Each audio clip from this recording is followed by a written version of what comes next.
Hello, my friends. Welcome back to our study along of the World Order of Baha'u'llah, Selected Letters.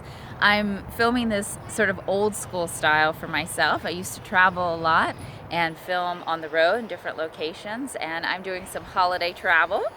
Little American flag trying to peek into the screen here.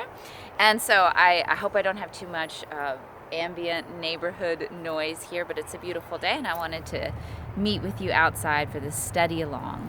So if you're joining for the first time, I'm Jacqueline Claire. To orient yourself for this series, like who, what, when, where, and why, linked below, you will find the launch video for this project. You will find this document if you want to read along, as well as the study guide and the playlist for the weekly videos of the study along leading up to today. All right, my friends. So we are starting a brand new letter today. It's called The Dispensation of Baha'u'llah, and it was released by Shoghi Effendi on February 8th, 1934. And it begins, "To the beloved of God and the handmaids of the merciful throughout the West, fellow laborers in the divine vineyard.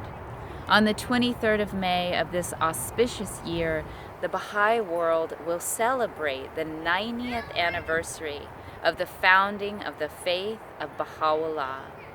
We who at this hour find ourselves standing on the threshold of the last decade of the first century of the Baha'i era might well pause to reflect on the mysterious dispensations of so august, so momentous a revelation.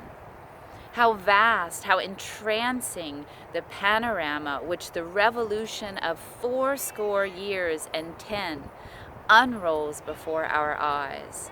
Its towering grandeur well nigh overwhelms us.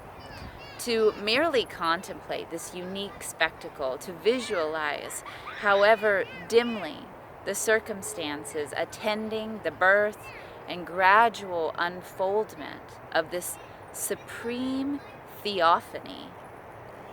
And theophany is a word I looked up. It looks like, cacophony or symphony. And it means visible manifestation of God. So that's your vocabulary word for the day, theophany. This supreme theophany.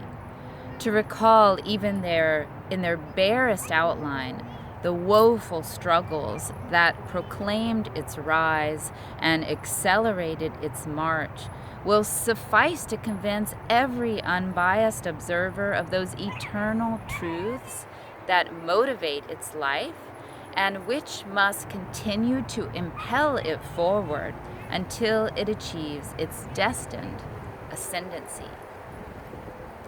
Dominating the entire range of the fascinating spectacle towers the incomparable figure of Baha'u'llah, transcendental in his majesty, serene, awe-inspiring, unapproachably glorious. Allied, though subordinate in rank, and invested with the authority of presiding with him over the destinies of this supreme dispensation, there shines upon this mental picture the youthful glory of the Bab, infinite in his tenderness, irresistible in his charm, unsurpassed in his heroism, matchless in the dramatic circumstances of his short yet eventful life. And finally, there emerges, though on a plane of its own and in a category infinitely apart from the one occupied by the twin figures that preceded him. I'm sorry about the plane, you guys. Outdoor filming in the city. And finally, there emerges, though on a plane of its own and in a category entirely apart from the one occupied by the twin figures that preceded him, the vibrant, the magnetic personality of Abdu'l-Baha, reflecting to agree that no man, however exalted his station, can hope to rival the glory and power with which they who are the manifestations of God are alone endowed. It's so beautiful, you guys. So I think it'd be nice to take a moment to look at those adjectives, the way that Shoghi Effendi described Baha'u'llah, the Bab, and Abdu'l-Baha. So of Baha'u'llah, he says, transcendental in his majesty, serene, awe-inspiring, unapproachably glorious. Unapproachably glorious, awe-inspiring, serene, and transcendental in his majesty. And of the Bab, he refers to the youthful glory of the Bab, his tenderness, his irresistible charm, unsurpassed in his heroism, and about the matchless, dramatic circumstances of his short life. So youthful glory, infinite tenderness, irresistible charm, unsurpassed heroism, and the dramatic circumstances of his short yet eventful life. And of Abdu'l-Baha, in a plane and category entirely apart from the one occupied by the twin figures, is the vibrant, magnetic personality of Abdu'l-Baha, reflecting to agree that no man, however exalted his station, can hope to rival the glory and power with which, he's referring to the manifestation. So he's matchless in his station, but no one can rival the glory and power of the manifestations of God. We got another plane, you guys. I guess that's also the holidays. All right. So now we're jumping into paragraph 3 of this letter. With Abdu'l-Baha's ascension, and more particularly with the passing of his well-beloved and illustrious sister, the most exalted leaf, the last survivor of a glorious and heroic age, there draws to a close the first and most moving chapter of Baha'i history, marking the conclusion of the primitive, the apostolic age of the faith of Baha'u'llah. It was Abdu'l-Baha who, through the provisions of his weighty will and testament, has forged the vital link which must forever connect the age that has just expired with the one we now live in, the transitional and formative period of the faith. That's so interesting. So Abdu'l-Baha is the link between the primitive, the heroic, the apostolic age of the faith, and the transitional, formative age of the faith.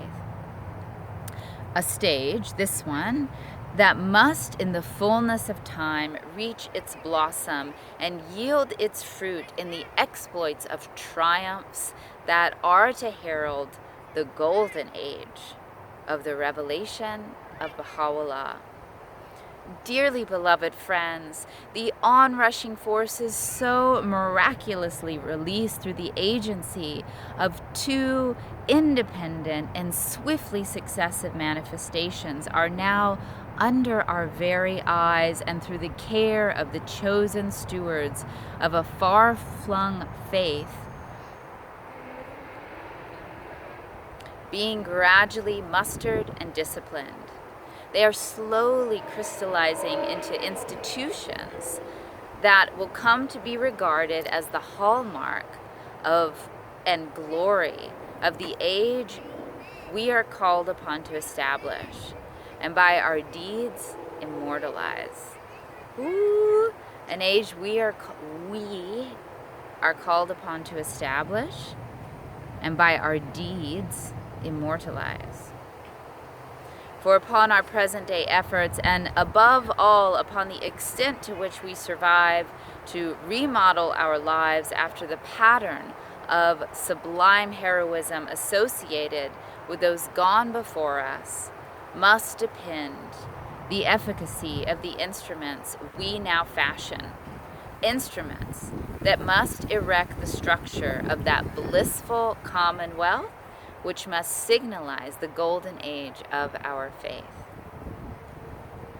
So we are striving to remodel our lives, our personal lives, and the administration, like community life, remodel our lives after the pattern of sublime heroism associated with those gone before us. And upon our actions must depend the efficacy of the instruments we now fashion, instruments that will erect the structure of that blissful commonwealth which must signalize the golden age of our faith. Thanks so much for studying with me, my friends. That concludes paragraph 4 of this new letter, the Dispensation of Baha'u'llah. Thanks for bearing with me outside. It's so beautiful. I wish you could see the sun and the flowers and everything. I hope you got a sense of that. I want to wish you a very happy new year. Many blessings for the year 2022. Can you believe it? I'd like to remind you to like this video, subscribe to this channel, share it with your friends on social media or other ways. Help build this channel so we can get to the point where we're doing live streams. And if you would like to support this channel or any of my work, you will find links below in the description on different ways that you can encourage my work and be a part of my mission if you believe in it. All right, my friends, you know how it goes. Until next time, I wish you the best for playing your unique part in making this world a better place. I'll catch you next time.